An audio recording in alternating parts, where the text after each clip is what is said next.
Iya, kita lanjutkan hal ini. Saya mau langsung ke Dubai, berlangsung berbincang Jauh langsung ya? dengan Bang Arya Sinulinga yang berada di sana. Bang Arya, tadi Anda menyimak lah ya paling tidak bagaimana kemudian aturan ini kami bahas. Tapi yang kemudian menjadi atau menyita sorotan publik adalah ada bisnis dan bahkan ada aliran dana dari cuan PCR ini mengalir ke sejumlah menteri. Nama Menteri BUMN bahkan juga kemudian dikait-kaitkan di sana, Bang Arya. Ya, ini yang saya bilang ini kan jahat ya. Ini jahat sekali sebenarnya yang dilakukan gitu. Bisa saya terangkan ya, pertama. Sampai hari ini ada 28,4 juta tes PCR. Sampai dari awal sampai akhir, sampai sekarang. Data kemarin nih. Yang dikaitkan dengan Pak Menteri kami adalah PT GIS. Betul. PT GSI. Itu dia sesuai data itu melakukan tes PCR 700.000 tes PCR dari awal sampai akhir. Berarti ini hanya 2,5%. 2,5% dari 28,4 juta. Ini artinya bahwa kalau dikatakan bisnis ada permainan, harusnya 25% gitu loh. 30%, 40% menguasai. Ini enggak. Ini hanya 2,5%. 97,5%-nya di mana? 2,9% itu kan juga jumlah yang besar kan kalau misalnya kita kemudian breakdown ke jumlah orang yang ikut PCR, Bang. Sebentar dulu, karena saya bilang 700.000, 2,5%. Dari 2,5% ini, ya, di situ disebutkan para pemegang saham dari PT GSI. Salah satunya adalah Adaro, yayasan ya, bukan Adaro, Yayasan Kemanusiaan Adaro. Dengan tujuannya dulu saya dapat informasi bahwa itu adalah yayasan untuk membantu masyarakat untuk bisa tes PCR gratis juga sebagian di CSR-kan.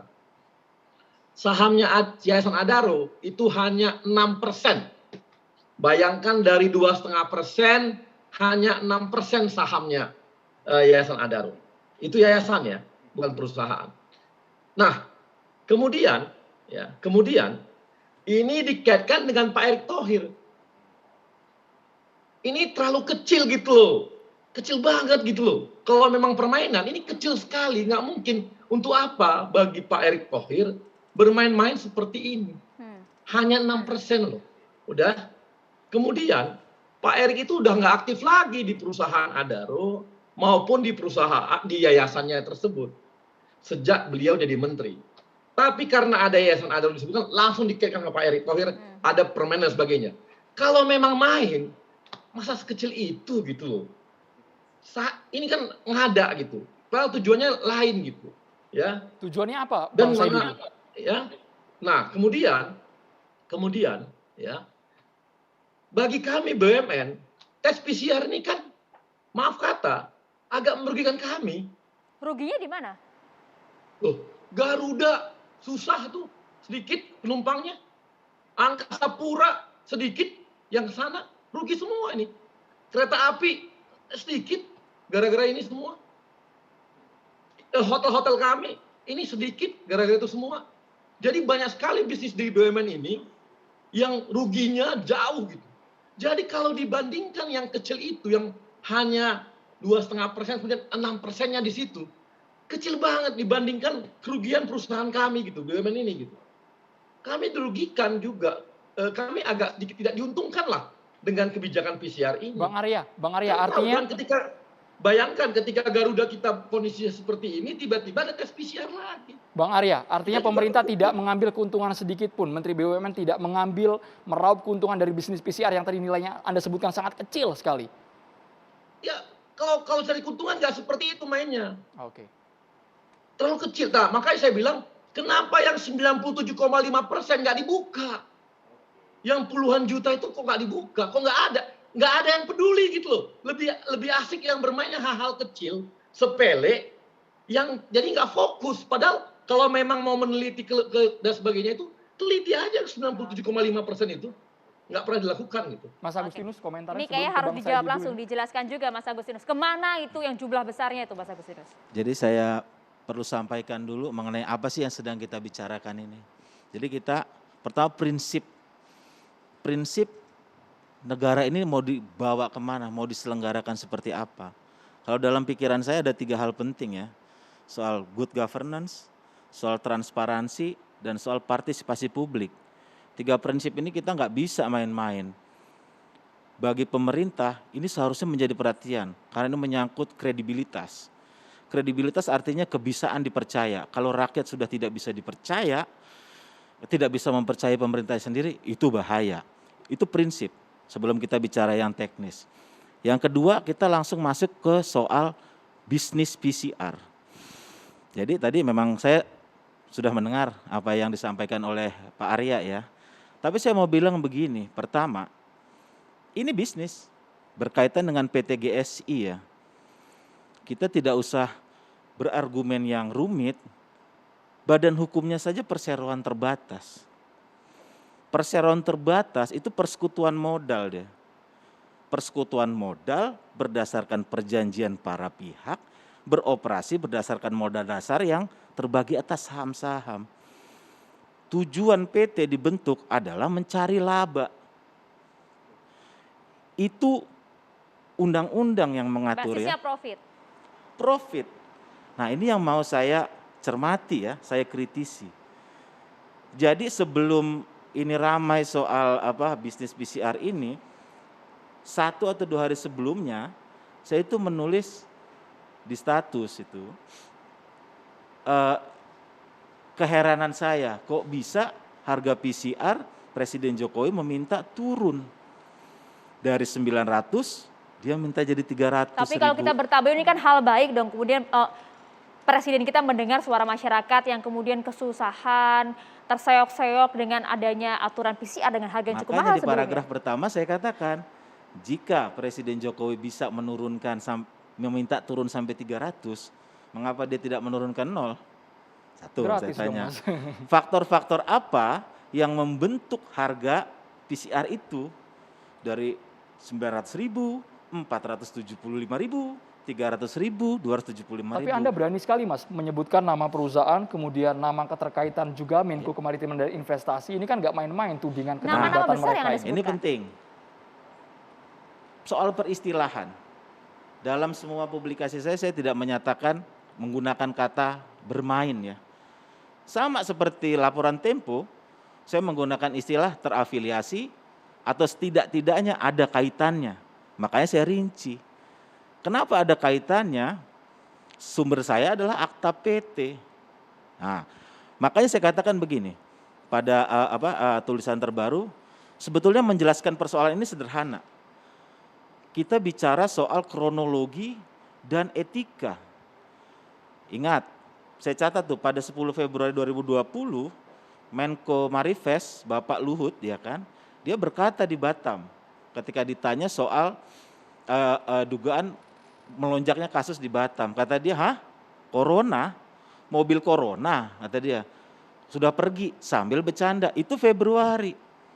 Maret 2020, kasus perdana diumumkan terjadi di Indonesia yang di Depok itu, Maret itu. April 2020, PT GSI ini didirikan. April. Perubahan akta terakhirnya memang September 2021 ya, ada perubahan direksi dan komisaris. Jadi kronologi 3 bulan ini penting. 1 bulan setelah pengumuman kasus perdana, PT GSI terbentuk. PT loh. Persoalan di dalamnya ada yayasan, itu memang ada aturannya. Yayasan memang ditujukan untuk kepentingan sosial, keagamaan, dan kemanusiaan.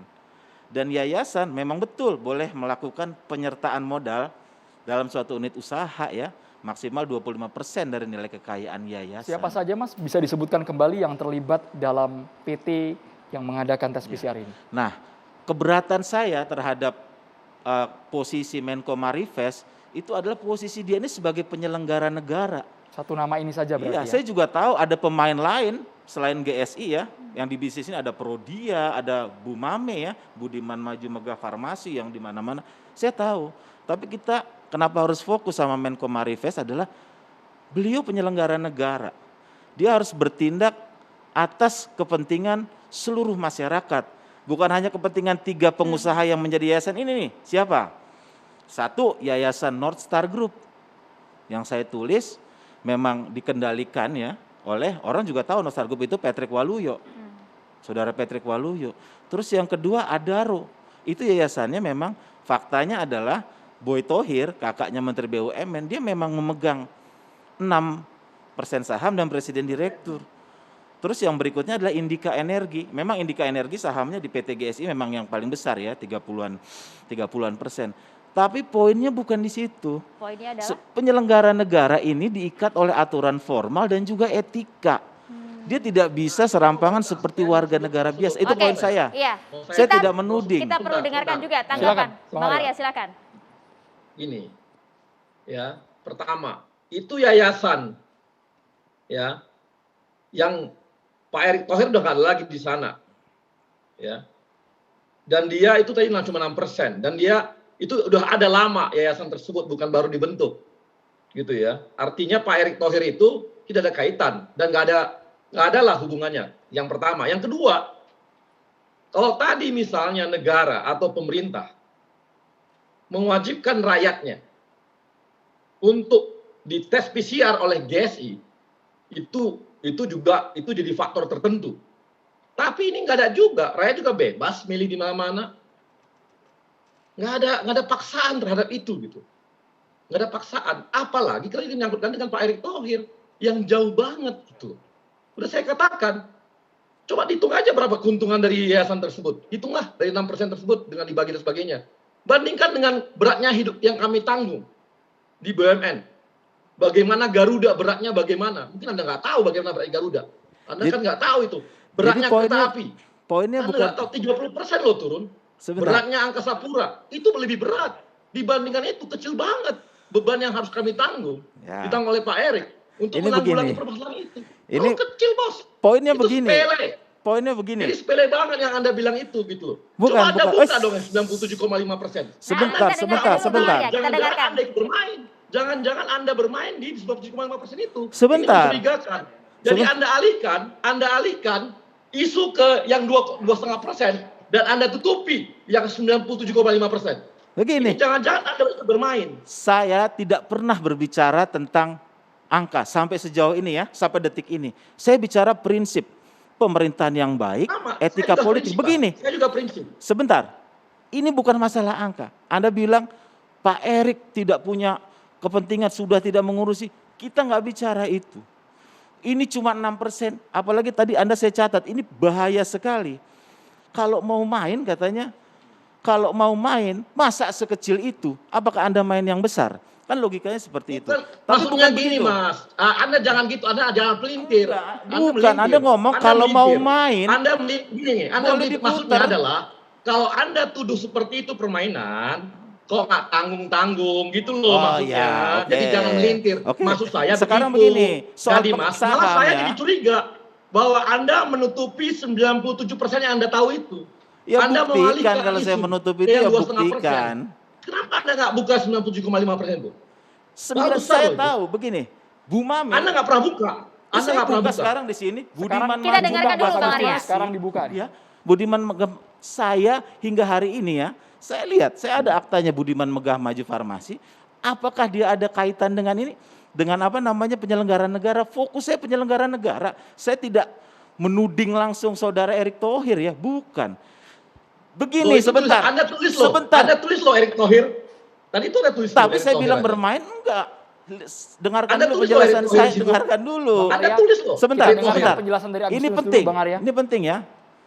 Saham, ingat, bukan masalah dikendalikan atau ingat, undang-undang ya tidak mengenal loh pemegang saham pengendali undang-undang itu. Yang dikenal adalah klasifikasi saham. Saham yang punya hak suara, saham yang tidak punya hak suara, saham yang dapat dividen terlebih dahulu. Jadi ini masyarakat harus tahu apa yang namanya konflik kepentingan. Relasi-relasi kekuasaan yang terjadi secara tidak kasat mata. Terafiliasi tadi yang Anda sebutkan. Ya, kalau terafiliasi jelas, dua perusahaan Toba dua anak perusahaannya pemegang saham di situ. Sementara dua anak perusahaan itu adalah anak perusahaannya grup Toba kan, ya yang ada di bursa. Yang kedua, jangan sepelekan, kan cuma 6%, bukan. Anda boleh lihat, Bursa Efek aja melaporkan kepemilikan saham di atas 5% itu secara berkala. Poinnya bukan angkanya. Ada relasi kekuasaan, ada dugaan konflik kepentingan, dan ingat, yang kita bicarakan ini adalah soal public goods. Ya, soal tes PCR dan vaksin itu adalah public goods. Karena selama masa pandemi ini permintaannya begitu tinggi. Yang ngomong siapa? PBB, United Nations Office on Drugs and Crime. Potensi korupsi besar di situ dalam hal pengadaan vaksin dan selama pandemi ini. Ini Bang Saididu ingin menambahkan, Bang Bang Arya Arya dijawab kita sesaat ingin lagi dengar. di catatan demokrasi, Bang. Apalagi kalau sudah berbicara mengenai konflik of interest. Kita harus jeda dulu, Bapak-Bapak, hanya di catatan demokrasi, pemirsa.